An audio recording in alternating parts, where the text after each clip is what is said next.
एक राजा होता. तो खूपच आळशी होता. म्हणून त्या राज्यातील जनता त्या राजाबद्दल दुःखी होती. त्या लोकांना त्या राजाचा राग येत असे, कारण तो आपल्या राज्याचा काही विचारच करीत नव्हता.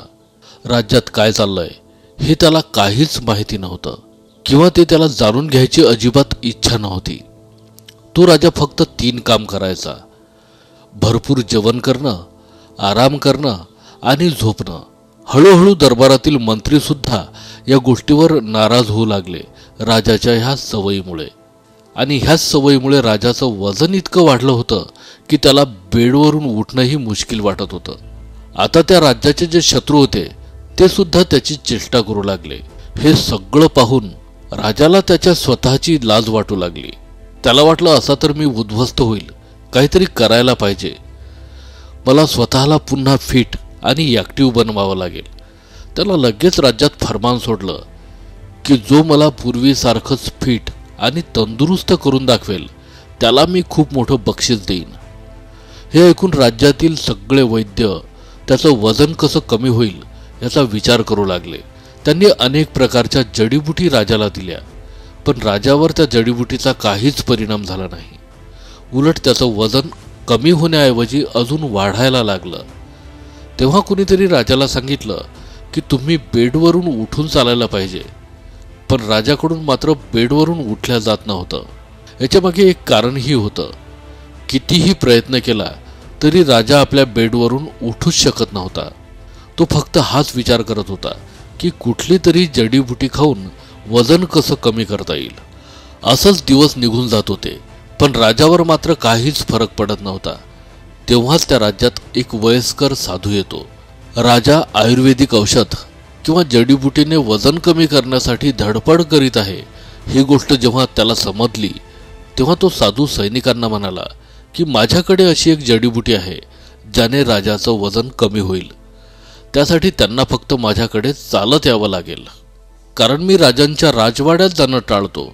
आणि ह्या जडीबुटीचा फायदा राजाला तेव्हाच होईल जेव्हा मी स्वतः राजाला ती देईन. सैनिकांनी जाऊन राजाला ही गोष्ट सांगितली.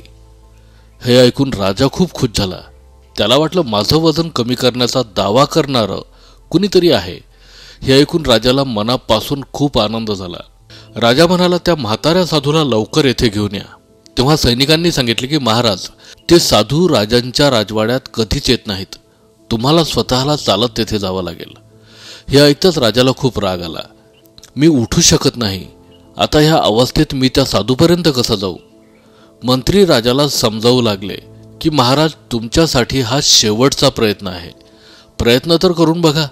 बऱ्याच दिवसांपासून बेडवर लोळत असलेला राजा बेडवरून उठण्यासाठी प्रयत्न करू लागला आणि सैनिकांच्या मदतीने चालत त्या साधूच्या आश्रमाकडे जाऊ लागला. जेव्हा ते आश्रमात पोहोचतात तेव्हा त्यांना कळतं की साधू महाराज बाहेर गेले आहेत. राजाला ती जडीबुटी खाण्यासाठी उद्या यावं लागेल. हे ऐकून राजाला खूप राग येतो, पण त्याला काहीच इलाज नव्हता. दुसऱ्या दिवशी पुन्हा तो सैनिकांना घेऊन त्या साधूच्या आश्रमात पोहोचतो. त्या म्हाताऱ्या साधूने राजासाठी लगेच एक जडीबुटी तयार केली. त्यावर काही मंत्र पुटपुटत ती जडीबुटी राजाच्या हातात दिली आणि राजाला म्हणाला की तुम्हाला आता ही जडीबुटी घ्यायला 1 महिना माझ्याकडे यावं लागेल. राजाने होकार दिला आणि तिथून निघून गेला. आता राजा रोज आश्रमात येऊ लागला आणि जडीबुटी घेऊन जाऊ लागला.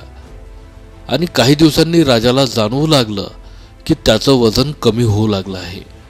राजानं त्या साधूला विचारलं की त्या जडीबुटीचं नाव काय आहे आणि ती कशी बनवता, हे आमच्या वैद्यांना देखील शिकवा, म्हणजे मी माझ्या राज्यातील वैद्याकडून ही जडीबुटी बनवून घेईल.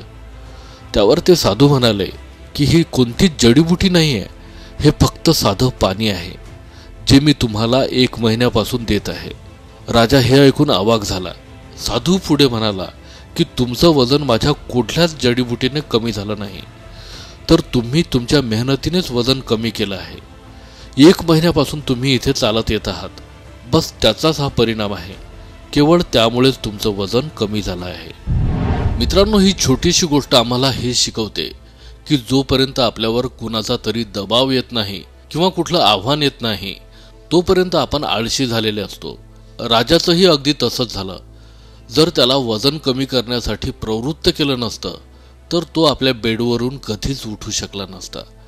जेव्हा कोणत्याही माणसावर एखादं संकट येतं तेव्हा परिस्थिती त्याला संकटावर मात कशी करायची हे शिकवते. मेहनत आणि केलेले प्रयत्न हाच त्यावरचा उपाय असू शकतो. कुणाच्या मदतीने किंवा शॉर्टकटने आपण काहीच नाही मिळवू शकत. त्यासाठी फक्त आपल्यालाच मेहनत करावी लागते. मित्रांनो, जर ही गोष्ट आवडली असेल तर लाईक करा, म्हणजे यूट्यूबवरील इतरही लोकांपर्यंत हा व्हिडिओ पोहोचेल. आणि गोष्ट आवडली असेल तर चॅनलला सबस्क्राईब नक्की करा. पुन्हा भेटू नवीन गोष्टीसोबत. तोपर्यंत नमस्कार.